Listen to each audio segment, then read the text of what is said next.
Waouh. Le manque d'intensité qu'il y avait ce soir, abusé. Salut à tous les cracks du football anglais, vous êtes sur All-in-PL. Ce soir, on va débriefer des matchs de nos clubs de Première Ligue que sont Manchester City, Monaco et Arsenal Olympiakos. Je n'ai pas regardé du coup Newcastle Union Saint-Gilloise, donc je ne le commenterai pas ce soir. Peut-être on reviendra dessus. Intro, et c'est parti.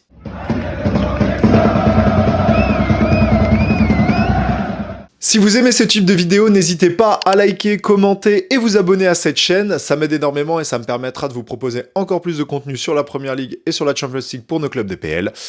On va discuter du coup pour commencer du match, du match Arsenal-Olympiakos parce que c'est le moins intéressant des deux. Voilà, ouverture du score assez rapide de la part d'Arsenal sur une occasion, une passe de deux gardes pour notre ami Victor Gyökeres qui bouge littéralement ses deux défenseurs physiquement, il en impose énormément. Il tire, se fait contrer par le gardien, ça finit sur le poteau, et c'est magnifiquement bien suivi par notre ami Gabriel Martinelli, qui a vraiment senti le coup, qui a quand même laissé le ballon filer, pour voir si ça rentrait pas, laisser le but à Gyökeres si possible.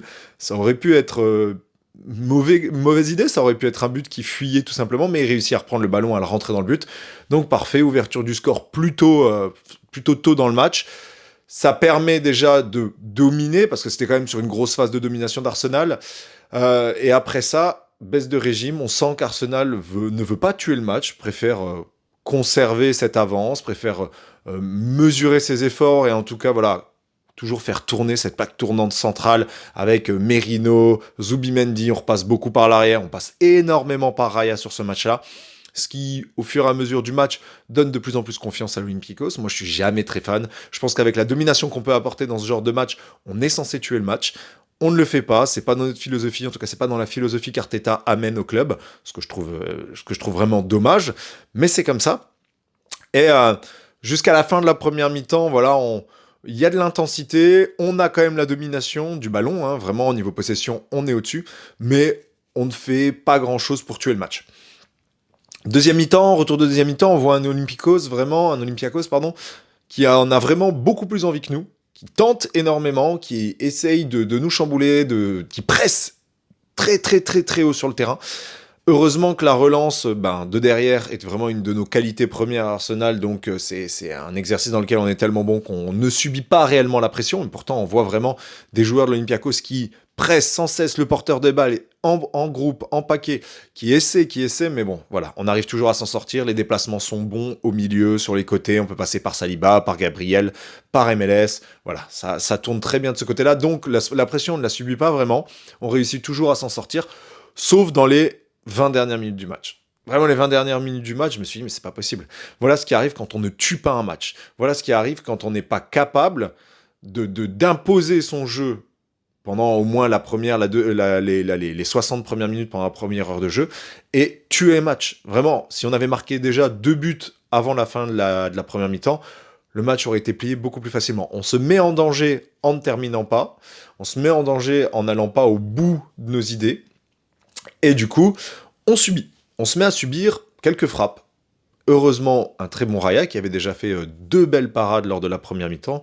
Une parade exceptionnelle sur un déboulé d'un latéral, d'un ailier de l'Olympiakos qui avait réussi à centrer. Et il y avait une frappe magnifique sur un joueur qui était passé devant Ben White et qui a réussi à frapper. Mais vraiment, la frappe, elle était puissante. Heureusement, Raya fait un super barré. Donc, on s'en sort. Heureusement, fin de match, on a les remplacements. On a un Eze qui rentre, on a Saka qui rentre. Voilà, les deux ont été vraiment très utiles sur cette fin de match pour poser le pied un peu plus sur le ballon. Et c'est Saka qui nous délivre en toute fin de match, je crois, 91e minute, temps additionnel, pour marquer ce 2-0. Pour revenir un petit peu sur les cas personnels de chacun des joueurs, j'ai trouvé, on va revenir sur son cas forcément, mais Victor Gyökeres, très très très décevant sur ce match, vraiment très très décevant. Physiquement, il est là, hein, je veux dire, il propose beaucoup, il est au duel, mais techniquement c'est faible. Voilà, à chaque fois qu'il doit faire un contrôle, il en loupe énormément. Dans tout ce qui est orientation du jeu, il a du mal à trouver ses coéquipiers, il a du mal avec un jeu dos au but, avec le ballon dans les pieds. Et c'est vrai que c'est très pénalisant parce qu'en fait, on ne peut jamais vraiment s'appuyer sur lui. Donc, il faut vraiment qu'il s'améliore sur ce style de jeu-là. Parce que si on continue comme ça, ce sera pas une solution en soi. En plus de ça, le peu de frappes qu'il a tenté, il les a loupées. Il a eu quand même un face-à-face avec le gardien qui, au final, heureusement, a fini dans les pieds de Gabriel Martinelli. Mais c'est pas assez. Voilà. Victor Gyökeres, actuellement, c'est pas assez. Moi, je suis patient, hein. J'ai pas envie non plus de lui jeter la pierre, parce que forcément, c'est un nouveau style de jeu, c'est un nouveau championnat. Mais là, c'est la Champions League, il la connaît, il l'a joué. Il faut qu'il propose mieux. Parce qu'en plus, on a eu sur ce match-là un homme en feu, vraiment, Odegaard. Quel match, quel retour, ça fait plaisir de le voir. Mais il a distribué pendant ce match, c'était magnifique. J'ai adoré son match, tout simplement. J'ai adoré ce qu'il a proposé, toujours vouloir aller de l'avant, proposer énormément de passes, des passes en profondeur, des passes latérales. J'adore ce joueur, de toute façon, il est dans le dos, là. Mais ouais, donc très beau jeu de Odegaard. On a eu aussi un très bon Saliba sur ce match-là. Voilà, un Saliba qui se réveille un petit peu parce que je trouve que depuis le début de saison, il est un petit peu en demi-teinte. Il est nettement en dessous de Gabriel. Là, je l'ai trouvé bien supérieur. Gabriel un petit peu plus en difficulté sur ce match-là. Il a écopé d'un carton jaune stupide. Et voilà, je trouve que sur ce match-là, Gabriel, c'était pas foufou. Ben White aussi, je l'ai trouvé en difficulté, il a loupé pas mal de passes, il a loupé, même il s'est fait un petit peu mélanger quand même sur son côté, donc l'entrée de Timber a été quasiment une évidence, donc bon, Timber comme d'habitude, une fois qu'il est rentré, c'était parfait. Au milieu de terrain, Merino, j'ai pas été convaincu, quoi. J'ai pas été convaincu encore une fois par sa titularisation. Zubimendi a été plutôt bon sans que ce soit exceptionnel, mais deux des joueurs que j'ai pas mal apprécié sur ce match-là, c'est Martinelli et Trossard. Deux remplaçants actuellement qui ont été peut-être touchés dans leur ego sur le fait d'être mis aussi souvent sur le banc, enfin quoique Trossard les 2 derniers matchs il les a joués en tant que titulaire, mais Martinelli en tout cas a montré de très belles choses. J'aime vraiment bien, moi qui dernièrement tapé constamment sur les doigts de Martinelli, je suis très content de ce qu'il a proposé sur ce match-là.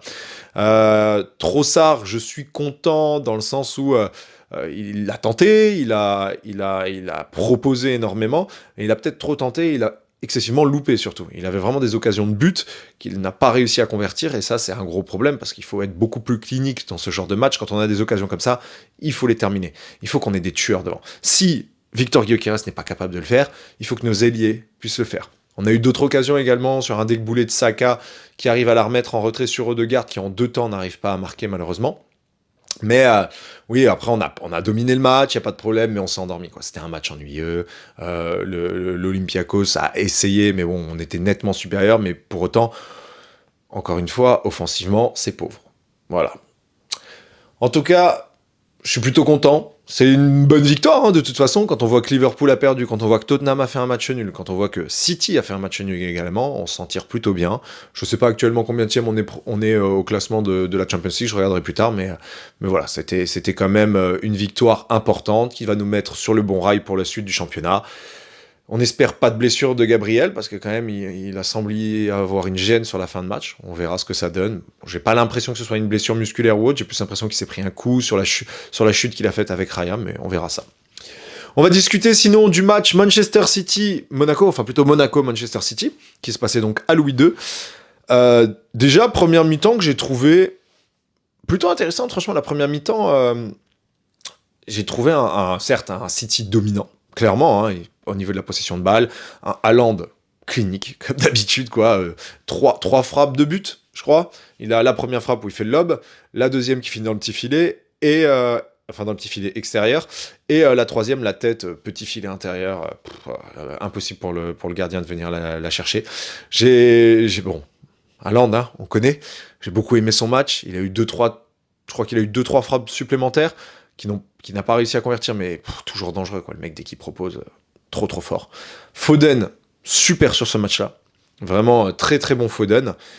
Mais alors le reste, Reinders, Rodri, c'était faible, ça proposait rien.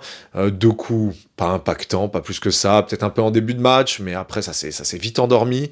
On a eu Bernardo Silva. Il a fait une belle frappe je crois, sur la barre transversale, Foden aussi d'ailleurs, grosse barre transversale, qui ont été dangereuses, mais sinon, en dehors de ça, un peu invisible. La défense, franchement, City, City qui maintenant se replie beaucoup plus, qu'on voit nettement plus souvent en bloc bas, ce qui m'étonne un petit peu, s'est fait des fois vraiment dominer sur certaines phases de jeu par Monaco, ce qui devrait pas du tout être le cas, surtout avec le Monaco actuel, avec tellement de blessés, mais tellement de blessés. On a encore Van der Sar qui s'est blessé alors qu'il faisait un très bon début de match. C'est une équipe, elle est aux abois, ils ont pris 4-0, je crois, si je dis pas de bêtises, face à Bruges lors de la première journée de Champions League. Ils viennent de perdre encore face à c'est Lorient, je crois. Lorient 3-1 ou 4-1, je ne sais plus. Bref, en ce moment, Monaco, c'est une plaie. Comment tu peux faire un match nul à Louis II, un stade qui n'a pas d'ambiance, donc pas d'impact sur le match. Comment en étant City, tu peux faire un match nul là-bas, surtout dans la situation actuelle du club de Monaco. Haaland, très bon joueur. Foden, très bon sur ce match-là également, mais le reste, c'était vraiment pauvre. Ça a été vraiment pauvre. On a eu l'entrée quand même de Savigno que j'ai trouvé plutôt intéressante, mais voilà, une équipe qui a rien proposé sur ce match-là, qui se prend un magnifique but de Thésée. Franchement, Thésée, son but, il est incroyable. Ensuite, on a l'effet de jeu, voilà, le deuxième but de Haaland, mais on ne réussit pas à terminer. City s'endort un petit peu, tout comme Arsenal, c'est un match qui est d'un ennui pas possible sur la deuxième mi-temps. Vraiment, je piquais du nez un petit peu sur les deux matchs. J'avais du double écran et pourtant je m'endormais. C'est quand même triste. Je n'ai pas encore regardé la deuxième mi-temps de Barça à Paris, que je regarderai juste après. J'ai regardé la première mi-temps. Et franchement, Lamine Yamal, exceptionnel ce jeu. Il est vraiment trop fort. Mais ouais, c'était, je crois, sur le score de 1-1 à la mi-temps, donc j'espère qu'il y a eu encore des buts. Mais pour revenir sur City, ouais, match très décevant. Ils se font revenir au score, je crois, à la 80e minute sur un penalty. Pas la faute. Mais comment tu peux mettre un pied aussi haut dans ta surface, en pleine gueule de Dyer, qui d'ailleurs prend ce penalty. Ça m'a pas mal étonné de voir Dyer prendre un penalty. J'ai pas souvenir qu'il en ait déjà pris du côté de Tottenham ou même du côté du Bayern. Donc ça m'a étonné, mais plein de sang-froid, côté opposé par rapport au saut de Donnarumma, qu'on peut que lui dire bravo. Et ça se termine sur un match nul, donc voilà, perte de 2 points pour City. On a quand même eu match nul de Tottenham, on a eu une défaite de Liverpool, on a eu une grosse, large victoire de Newcastle, je crois 4-0 ou 5-0. J'ai pas regardé, je me suis arrêté à 4-0, donc je sais pas s'ils en ont marqué un de supplémentaire. Mais ouais, très décevant. Voilà, les clubs de PL sur cette deuxième journée sont très décevants. City, franchement, après le match face à Arsenal, c'était pas fou, mais quand ils ont fait leur match face à Burnley, ça avait été une avalanche de buts. J'espérais la même chose. Donc quand même très déçu de ce match-là de leur part. Ils auraient dû exploser Monaco. J'ai un ami monégasque qui doit être très content ce soir quand même d'avoir réussi à récupérer un point d'un match face à un City logiquement autant en forme que ces dernières semaines. Mais voilà, match ennuyeux des deux côtés, que ce soit Arsenal ou Manchester City. Heureusement, Arsenal s'en tire avec les 3 points. City en perd 2 sur ce chemin-là. On verra si ce sera préjudiciable sur la suite de la campagne de Champions League et même sur le championnat, parce qu'on sait que si on court après les points sur la fin de ce championnat, enfin de cette phase de poule championnat de Champions League, eh ben c'est des matchs sur lesquels on peut perdre en énergie, on peut avoir des blessés, et on espère pour City quand même qu'ils s'en sortent et qu'ils réussissent à finir dans le top 8 pour éviter les matchs supplémentaires. Voilà, petit débrief tranquille ce soir, parce que c'était pas des matchs très intéressants, il n'y a pas eu de gros faits de jeu, de gros faits marquants, à part voilà ce retour de Monaco. J'espère que ce petit débrief vous aura plu, on se retrouve donc ce week-end pour nos prochains matchs de PL, avant la trêve internationale, et notamment un gros Chelsea-Liverpool qui nous attend, que j'espère exceptionnel, avec si possible une petite victoire des Blues. Allez, sur ce, passez tous une très bonne soirée, salut les cracks.